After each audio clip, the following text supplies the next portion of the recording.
Most founders think resilience is how hard can I go and for how long? But it doesn't matter how forcefully you push if the way you activate is unhealthy and the way you recover is almost non existent. True resilience isn't how hard you can push, it's how quickly and effectively you can shift gears from activation back to recovery. It's the pendulation between beta and alpha and theta states, between the masculine doing and the feminine receiving, between the inhale and the exhale. And by the end of this video, you'll feel that fully in your own body. Hello, beautiful human. My name is Dan Kolapski. I've spent over a decade working with high performing founders and leaders on nervous system health, from elite sport and running multiple physiotherapy clinics to deep dive retreats that allow for rapid transformation and a 90-day nervous system mastery program. I've watched extraordinarily successful people quietly exhaust themselves through prolonged over activation, never realizing their real edge is found not in how they push, but in how they shift. So here's the plan for today. We're going to redefine resilience through physical and emotional fitness. I'll show you how your brain waves shift up and down, and I'll walk you through two fundamental pillars of regulation, including a live experiment you'll feel instantly. And by the end, you'll know how to allow your body to shift up when it's time to show up and shift down when your system needs recovery. And so in exercise science, fitness is defined by how quickly your system recovers after exertion. Sprinting, a heavy set, a tough challenge, the fitter you are, the quicker you return to baseline. Emotional fitness is the same. A difficult conversation, a setback, a shock, your system will spike. And that's normal. But resilience is how smoothly you come back down to baseline.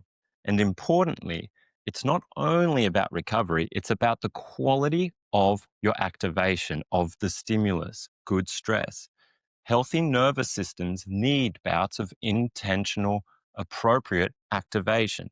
What erodes you is prolonged overactivation, lingering too long in gears your system isn't built to sustain. So I want you to consider your nervous system needing to shift between states through brainwaves.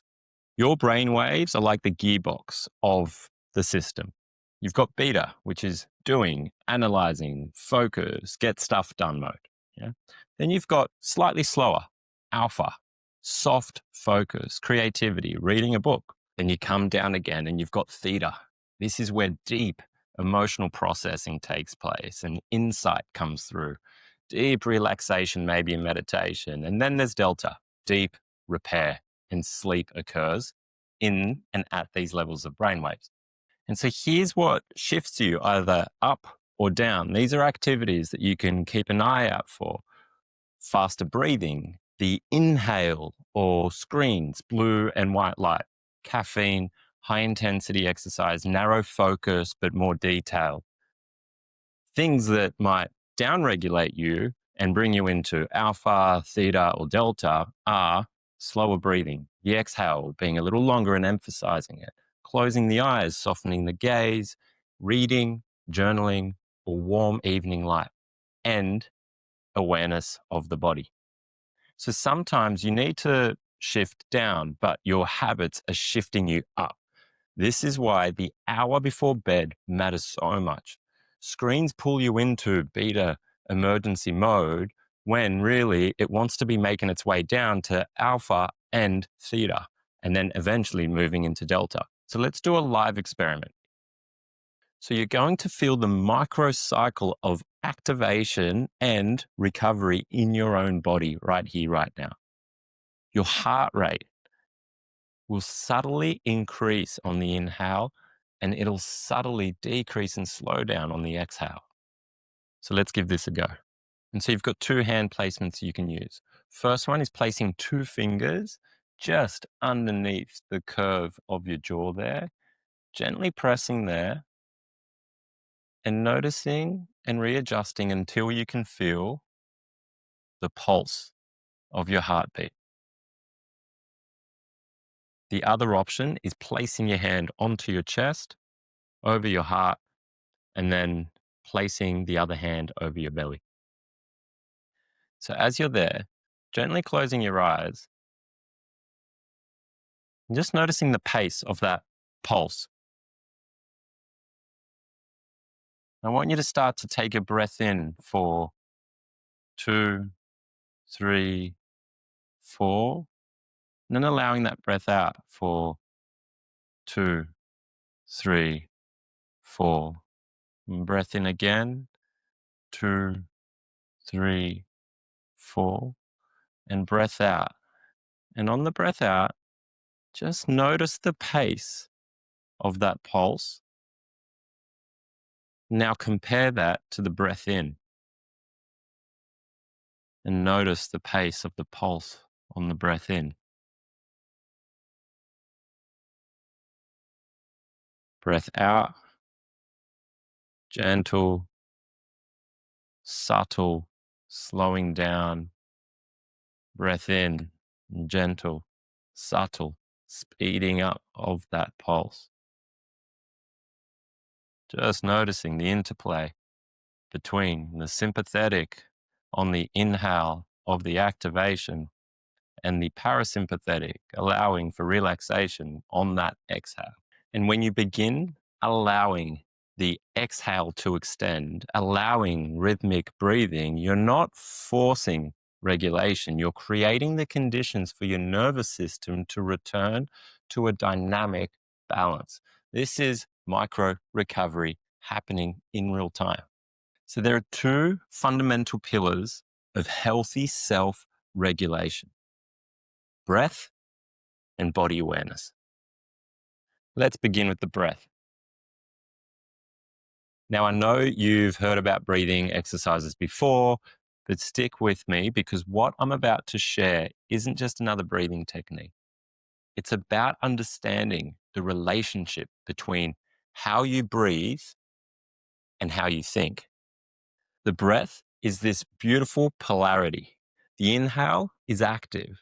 It's sympathetic nervous system. It's the masculine energy. It's directive, pulling it in. And the exhale is open. It's parasympathetic. It's the feminine energy. It's rest and recovery. Here's the application. So when you come home from a big day, what's the first thing that happens? You take a seat and you sigh. Your nervous system is trying to down-regulate for you. And so let's practice. Inhale naturally through your nose. Let it go all the way out without pushing it out, just allowing. Notice the softening in your shoulders, in your jaw, even potentially in your thinking. That's your vagus nerve, the longest nerve in your body, the wanderer, connecting your brain, heart, lungs, and gut. Breathing evenly and rhythmically with depth, especially with a soft exhale, tells your system it's safe to relax. You can do this anywhere. In a conversation, on a run, mid-presentation, your breath is always with you, and it's not this weird practice that you need to take time out for. It's your most accessible state-shifting tool that is already at play. You just simply need to bring awareness to it and allow it to do what it naturally is doing. If you're realizing your activation and recovery rhythm needs recalibration, this is exactly what we rebuild inside the 90-day nervous system mastery program and at our deep dive retreats. The Work With Me link below has a short video. You can watch it and apply if it resonates. Okay, so let's move to pillar 2. This is somatic awareness, body awareness, and it's one of the most underutilized tools for self-regulation. And here's the master trick that I'm going to give you right now. Gently closing down your eyes and noticing the fabric on your left shoulder from the shirt or bit of clothing that you're wearing. And noticing how that clothing is pressing down against the skin of your left shoulder. And notice how you were not noticing this just 60 seconds ago, let alone at all throughout the day. This in and of itself, this awareness immediately shifts you down into alpha frequency, a softer focus where your body gets an opportunity to regenerate its energy. And that tiny shift in awareness moves your brain waves from beta towards alpha. So most high performers say, I'm not carrying tension. Then they realize they've been living at a 7 or 8 out of 10 tension for years. And so I want you to try this tonight. Tense your entire body. Right now, bring the tension into your feet, your legs, your arms, your shoulders, and hold that for 20 to 30 seconds.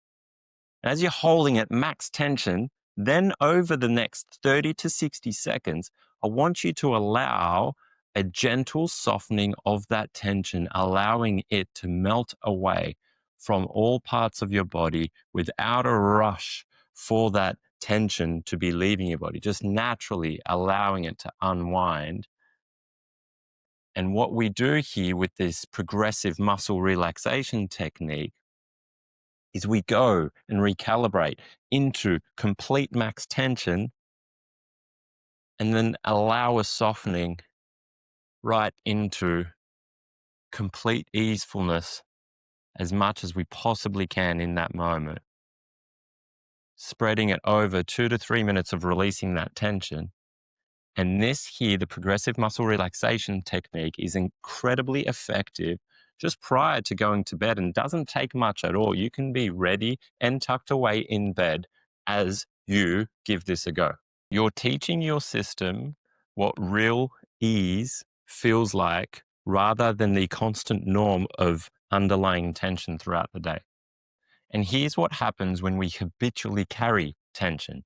It becomes furniture. This is what I call the triangle of tension. The eyes, the jaw, and the shoulders. It's your first line of activation, and softening these three immediately shifts your brain waves downward. This is where a simple, powerful question comes in. Am I at ease? If the answer is no, don't analyze it. Don't philosophize. Just become more at ease. Drop into ease. A soft exhale, relaxed jaw, gentle dropping of the shoulders, but you don't need a whole manual. Just become at ease. Give that a go right now. Are you at ease? If not, become at ease. Your system knows how to become at ease. You don't need to direct it all of the time. And what you can do is set a reminder on your phone on the hour, every hour across the 10 to 12 hours of the day, asking you, am I at ease? Am I at ease? And after 2 weeks, this will become habituated and you will automatically start checking in with yourself as to whether you're at ease. And here's what's powerful. Even getting stuff done can be done with ease. You don't have to sacrifice effectiveness for relaxation. In fact, the opposite is actually true. Have a think about Bruce Lee's quarter-inch punch. He could move someone across the entire room with barely any movement. Why? Because the power wasn't in the tension.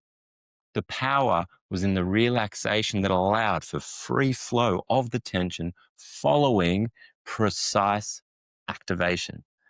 That's what he called relaxed intensity. It's meeting life fully and effectively, but with a layer of nervous system ease underneath it all. That's where sustainable high performance actually lives. And yes, deeper subconscious patterns can make deeper ease harder to access. This is where deep self-inquiry work and FBR breath work are incredibly powerful. But it's not either or. Attending to healthy conscious patterns and structures of minds create the foundation for deeper subconscious work and allow the deeper subconscious work an opportunity to be able to stabilize and be integrated in a more healthy way. And we then have this beautiful loop where one supports the other. So attending to conscious patterns, but also doing the deeper work of your subconscious, unconscious patterns. Okay, so your system operates through these rhythms naturally, constantly. There's microcycles and there's macrocycles. So every breath, as an example, on the inhale, you've got that activation of the bell curve, and on the exhale, you've got the relaxation of the bell curve. Macro versions of this are your days, your weeks, your months, whole seasons. So you have intentional stress and intentional restoration. When both harmonize, when you listen to your system and what it needs, you live in a space of relaxation in the face of life's intensities. And this is the sweet spot for clarity, for creativity, and for thriving leadership to occur in. Now, if you want support weaving this into your leadership, your relationships, and just your day to day life, the Work With Me link is below. There's a short video that explains how I can and can't help. And if it feels aligned, simply apply. Now, here's your 7-day experiment. 3 times a day, pause for 2 minutes and allow your exhale to simply fall out of your body. Let it gently become longer than your inhale. 2, ask, am I at ease? If not, drop into ease. Let the body do whatever it feels it needs to drop and become at ease. And 3, use the triangle of tension. Bring body awareness in. Become aware of any tension, softening the eyes, softening the jaw, softening the shoulders. Do this and you'll start experiencing resilience, not as I can push forever, but as my system knows how to come home again and again. I get to live life fully, experience the full spectrum and richness of what it means to be human. And that there is where your best work in this lifetime lives. If this video supported you, hit like, subscribe, and I'll see you in the next one where I break down how the deep dive protocol supports rapid transformation in a healthy and potent way. Together in deep work, rest, and play.